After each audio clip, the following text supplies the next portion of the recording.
Po. Kaya sabi niya, lagi tayong handa. Po. Paano ka magiging handa? Yun po ang salita mo sa sarili mo. Po. Paano kaya magiging handa kung darating ang mga mabibigyan na pagsubok o mabibigyan na parusa natin dito? Po. Manatili tayo nasa Panginoon. Po. Manatili tayo sumandal sa Kanya. Po. Umasa dahil siya lang ang makapagligtas sa atin. Hindi yung sarili natin, pagdating na sa una, kailangan katabay natin ang Panginoon. So, paano natin magagawa yun? Sa paghingi ng tulong sa Kanya, sa pamamagitan ng pagdarasal. Po, kung pwede pag-ising mo at bagong matulog. Po, pangalawa, ang obligasyon natin dito o ang binigay kahit nasa malayo ka ng banal ang nobena. Po, ang ating pakinalangin na gagawa ng bahay. Maraming salamat at ang ating vision. Therefore po, kasi po yung Miyerkules, yung naghatang sa atin, dahil tungkol, ako na ang gumagawa, pagka dito rin ako, pero minsan, ang inyong paggulo ay laging wala. Kaya sabi sa inyo, tulungan niyo ako. Dahil may hatang na trabaho sa akin, hindi ko alam kung kulang o sobra. Pero dahil ang Panginoon may nagustuhan, pipilitin ko gawin ka. Kung saan ako nakarating. Minsan nagtaka ako, punta ako ng ibang lugar. Ang tinanong ang mga pundador. Sabi doon sa, kumusta na ang pundador ang dalang? Kinumusta ang ating isip. Buti pa sila, kilala nila kaysa sa akin. Dahil ang unang panahon, puro bisyon ang ating mga pundador at pundadora. Ang ating bisyon, naging kabataan, kilala rin. Nakating ako ng konsepsyon sa isang lutuan doon dahil anniversary. Nagbigay din ang dalang doon. Pagkatapos ko doon, tumiretso ko sa anak ng ating kapatid na Pangulo. Ang kapatid natin Hector sa Porac, sa Corosas, dahil doon sa burol ng kanyang anak. Yun ay napakalungkot na pangyayari. Bakit ka mo? Dalawa lang po anak mo. Dalawang lalaki na. At napunta na ang panganay, ang pangalang puso niya sa spiritual po. Yung kung napasa nyo, noong January 2, na-aksidente sa isang motor. Na napakagaling ng bata nyo na magmotor. Pero dahil dumating yung kanyang pinsan o kamag-anak, tinry niyang subukan ang motor ng kanyang pinkamag-anak. Yun ang kanyang aksidente dahilan sa isang aso. Mapagod po ang ulo niya. Pagkatapos niya dinala sa ospital, hindi na siya nagising. Mamatos siya agad. Yun ang inihingi ng dasal noong January 2. January 3, pumanaw na. Yung magulang niya kausap ko, napakatatat. Sabi niya sa akin, kung yan ang kagustuhan ng taas, buong puso mong tatanggapin. Sakit doon. Nakatalawa lang anak mo kung kunin pa isa. Kung wala ka sasampatayanan, makakarinig kang di maganda. Pero siya, ang sinabi namin sa Espiritu dahil hindi niya na itanong nung sinabihan sa Espiritu na may paparating na mabigat sa kanyang buhay.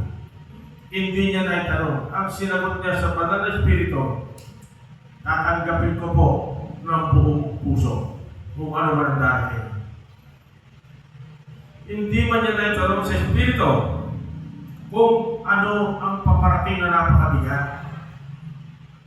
Sabi ko nga, kung naitanong niya, binigyan ng banal na babala.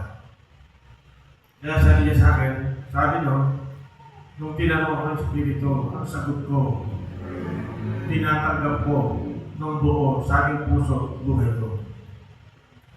Sabi niya, yun pala ang sinasabing mabigat, mawawala na lang.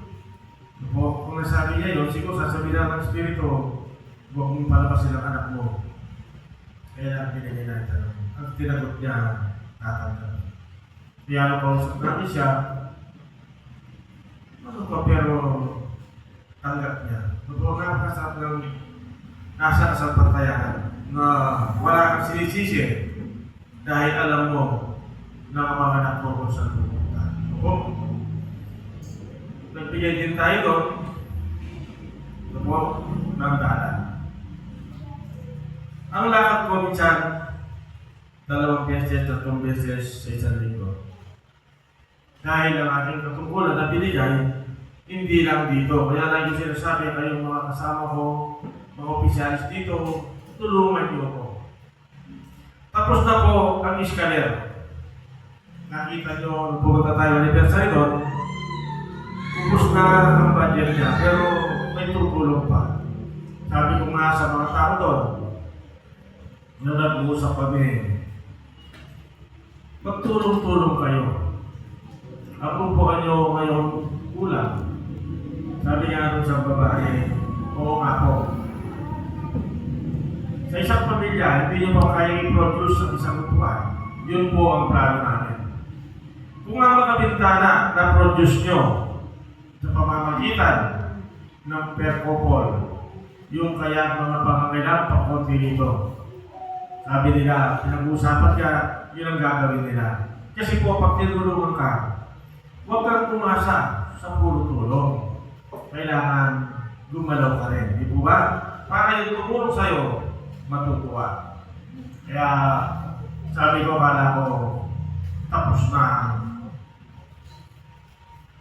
Di po, kala ko tapos na. Hindi pa pala. Ginausap ako ng Pangulo ng mula ng Eden. Anniversary po nila sa Lunes hanggang Martes. Pagkatapos ng anniversary nila, magkakaroon kami ng meeting para po itayo ang pagkalaki-laking sentro. No po? Yung sentro ng mula ng Eden, ang sabi sa kanila, kung anong ginawa sa Sibol, gano'n ang gawin. Initinyon, gawing functional, yung taas, gawing opisina sa living, at yung lupa rito na malaki, doon itayo ang mas malaki pa sa Sibol. Maganda po ang layunin ng mula dahil ilang tao lang na-produce nila ang 10 milyon. Opo, tipin niyo yun.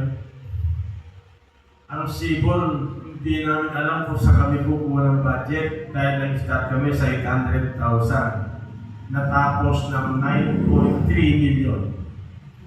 Ang iskaler sa 1 million nakabubong magamit. Ang ating bubol, nag-start ang dalan. Alam niyo po, proud ako na ako yung Pangulo dito. Pag pinabagit nila, sinong nagsimula niyan? Sinong nagsimula nito? Sagot nila, dalan hindi. Minsan, nag-usap-usap meeting. Siyempre, ang kailangan, ang ron dahil ang ating direktor. Di po ba? Direktor Billy Kudya.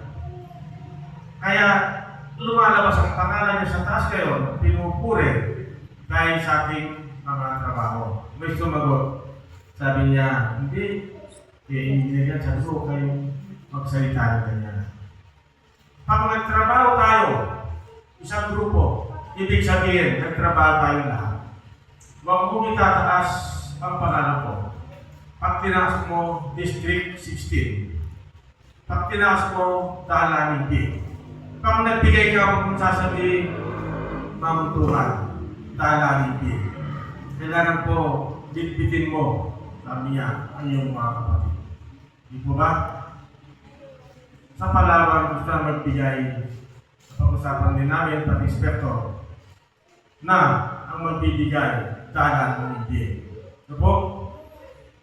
Kaya yung mga kasama natin, sabi nila, ang dalan ng hindi, o konti ang membro. Pero iisa sila. Di po ba?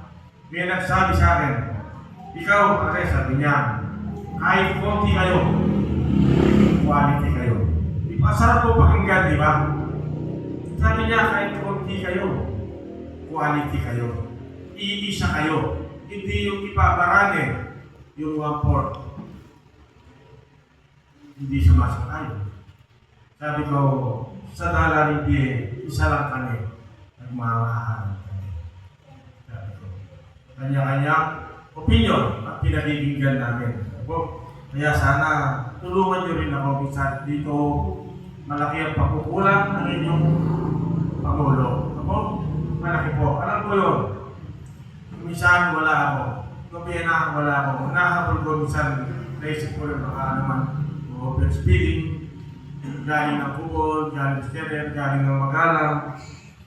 Kaya siguro sabi ko nga medyo malapit-lapit. Daw na lang.